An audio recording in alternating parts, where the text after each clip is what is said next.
অনেক দিন ধরে ঘরটা গোছাবো গোছাবো করে গোছানোই হয় না।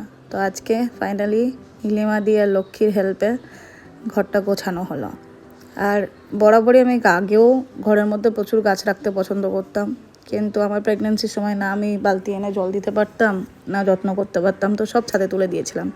তো আবার করে ঘরের মধ্যে আমার গাছগুলো এলো এবং আমি খুব হ্যাপি, কারণ এই একটা জায়গা যেখানে বৃষ্টি টিষ্টি পড়লে সুন্দর বসে চাটা খেতে একদম দারুণ লাগে।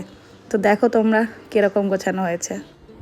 আজকে আমার রুমের এই অবস্থা, তার কারণ আমি আর লক্ষ্মী রুম গোছাচ্ছি। এই যে গোটা বেড ফেড সব গোছালো হয়ে আছে, তো যার জন্য পুটিকে পুটির দাদুর কাছে দেওয়া হয়েছে।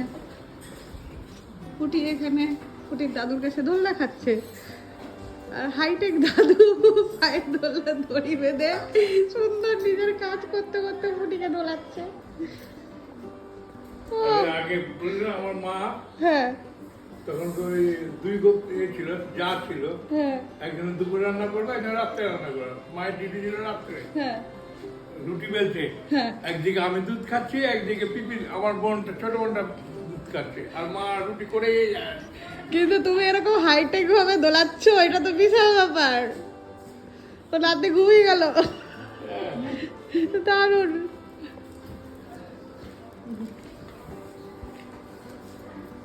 এদিকে নাতনি ঘুমাচ্ছে। হ্যাঁ তোমার আমার মোবাইলটা কে বুক করছে? তোমার মোবাইলটা কেউ ভোগ করছে, 1.5 মাসের মোবাইল। একদম ওর কোমর লেগে গেছে। এটা ধরো, এতে ছবিটা উঠি না, আর ছেড়ে দেবো, ছেড়ে দেবো, করো করো করো। বোন দিকে দেখো, অনেক দুলিয়ে দিয়েছি, আর দোলাবো না।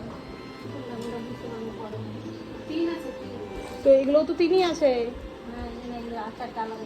হুম